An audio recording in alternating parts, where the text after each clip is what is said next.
আসসালামু আলাইকুম, আশা করি সবাই ভালো আছেন।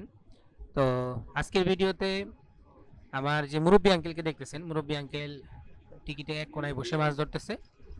তো ওনার কাছে আমি নতুন একটি রেসিপি পেলাম, যেটা হচ্ছে আপনার বিরিয়ানির টোপ, বিরিয়ানির চার আর কি। আঙ্কেল আসছে আপনার কেরানীগঞ্জ থেকে। তো কেরানীগঞ্জের শিকারির কাছ থেকে আমি অনেক সময় নতুন নতুন কিছু রেসিপি পেয়েছি। তারা অনেক রকম রেসিপি জানে মাছ ধরার, নতুন নতুন পদ্ধতি, এবং সেটা ভালোই কার্যকরী। কিছুক্ষণ আগে বড় ভাই একটি বড় মাছ হিট করছে 2 কাঁটা দিয়ে ভাষা। তো আমি ওই মাছটার ক্যাপচার করতে এই পাশে মূলত আসছিলাম। তো এরপরে দেখলাম যে বিরিয়ানি পলিথিনে, তো ভাবলাম মনে হয় বিরিয়ানি খাওয়ার জন্য, পরে শুনলাম যে না, টোপের জন্য। তো পরে ভাবলাম আঙ্কেলের কাছ থেকে রেসিপিটা একটু জেনে নিই। তো আজকে মূলত এই বিরিয়ানি টোপের রেসিপিটাই আঙ্কেলের কাছ থেকে জানবো, যে কিভাবে বিরিয়ানি টোপটা ব্যবহার করা যায়, এবং এই টোপে উনি ভালো রেজাল্ট পেয়েছি শুনলাম। তো চলুন আমরা জেনে নিই কিভাবে বিরিয়ানি টোপ ইউজ করতে হয় এবং কিভাবে আসলে বিরিয়ানি টোপটা তৈরি করতে হয়।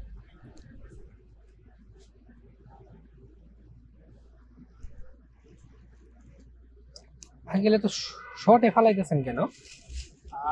শর্টে কাছে হাওয়া কাছে আমরা তো কাছেই পাইলাম আল্লাহ দিলে ওই যে বড়টা না, বড়টা তো কাছেই পাইলাম। বড়টা কি বাই ধরছে এই কাছে থেকে? এই পলিথিনে কি খাওয়ার না খাওয়ানের? খাওয়ার এটা মাছের খাওয়া মোহনে আমরা খাইছি এটা খাইনি আমরা। এটা বাসায় তো জাল দিয়েছিলাম বিরিয়ানি। এটা কি মানে মাছের জন্য পায়দা পড়াটা এটা। ও আচ্ছা আচ্ছা, এটা কি চারের না টো? চারের লেগে ফালাই, কাছে ফালাইছি। পরে বিরিয়ানি কি মাছে খায়? বিরিয়ানি খাই কি মাছ তা জানি না, কিন্তু চার হইলে খায়, আলাদা এই যে রুই মাছ ধরে এটা জানি। সবই খাই। বিরিয়ানি খায় মাছে নাকি? আঙ্কেল দেবাস কেরানীগঞ্জ। এইটা বিরিয়ানির মধ্যে হুম ঘি আছে না, হুম হুম, ঘিটা তো পয়লা তলায় পড়ে। আমি অনেকটা দেখছি এই ঘিয়ের যে, আবার দেখবেন যে তেল জমে থাকে, অনেকটা দেখছি ওই তেল আইনা ওই তেলের মধ্যে টোপটা ভিজাইয়া তারপর টোপ ফালাইছে। মাছ পাইছে, বড় বড় মাছ পাইছে। তাহলে যারা সোয়াবিন দিলাম আর কি, যারা সোয়াবিন তেল দিয়ে রানবো তারা কি সোয়াবিন তেল, যারা মানে বিরিয়ানি সোয়াবিন তেল দিয়ে রানবো তারা কি করবে? সোয়াবিন তেল রানলো ওইটা আমি জানি না, কিন্তু আমি ঘি দিয়ে রানতে হইব। ঘি দিলে আর ওই ঘিয়ের তেলটা অনেকে লয়ে যায় বাটি কইরা বা বোতলে কইরা নিয়া, করে কি ওই পাইলার তলায় ঘি জমে থাকে না, ওটা লইয়া তারপরে ওই টোপটারে সুটের মধ্যে আদার দেয়, ঠিকই আদার দিয়ে ওইটা চুবান দেয়, তারপরে আমি এইটারই করছি আর কি।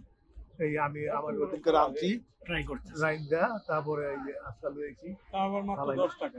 তাহলে কত হইছে আপনার? ঘি দিয়ে রানতে হবে বিরিয়ানি, সোয়াবিন তেল দেবো না। ঘি দিয়ে রান্ধে না, যা দিয়ে রান্ধেন, কিন্তু ওই পাইলা চাচাটা লয়েছি, খালাইছি, পরে মাছ চাপছে মোটামুটি। আমি তো যে এত অনেক দূর খায় না, এত বড় কলা অনেক দূর। মোটামুটি মাছ কতখানি হয়েছে টোটাল আপনাদের আনুমানিক? কত? 10 কেজির উপর হইব। 10 কেজি? 10 কেজির উপর, হ্যাঁ 10 কেজির উপর। ঠিক আছে, মাছ পাইছে, মাছ পাইছে আমি 2-3 কেজি অনেক। তুমি পাইলে 6 কেজি ওডি বাদে হিসাব, ওডি বাদে। আপনার মামা কিন্তু 2 নম্বরে গরু আনছে। হ্যাঁ 10 কেজি হয়ে গেল। আপনি যে বেশি মারতেন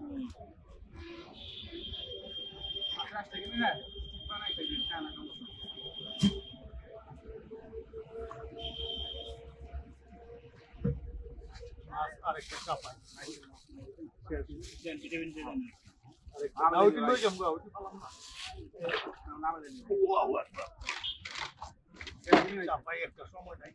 নষ্ট হয়ে যাবো না, নিয়ে যাবেন কাছে থাকবো ভাজা মশলা, মানে এমনিতে মশমশা না, ভাজা মশলা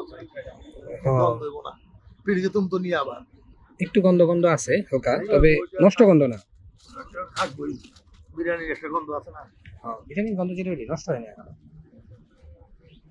আবার নিয়ে পিড়িতে দিয়ে দেবো, মারার আগে থেকে আবার দিবে না,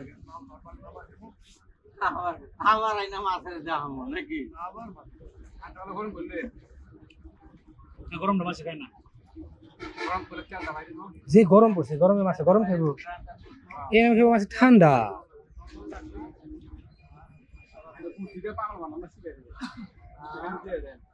কি ঠান্ডা বোতল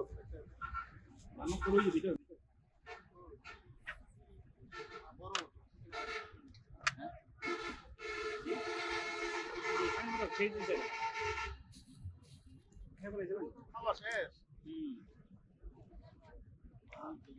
ভিডিও জুড়ে যারা সাথে ছিলেন সবাইকে জানাই ধন্যবাদ। ভিডিওটি ভালো লাগলে লাইক কমেন্ট এবং শেয়ার করে দেবেন। আর এরকম ভিডিও দেখতে অবশ্যই চ্যানেলটি সাবস্ক্রাইব করে বেল বাটন দিয়ে রাখবেন।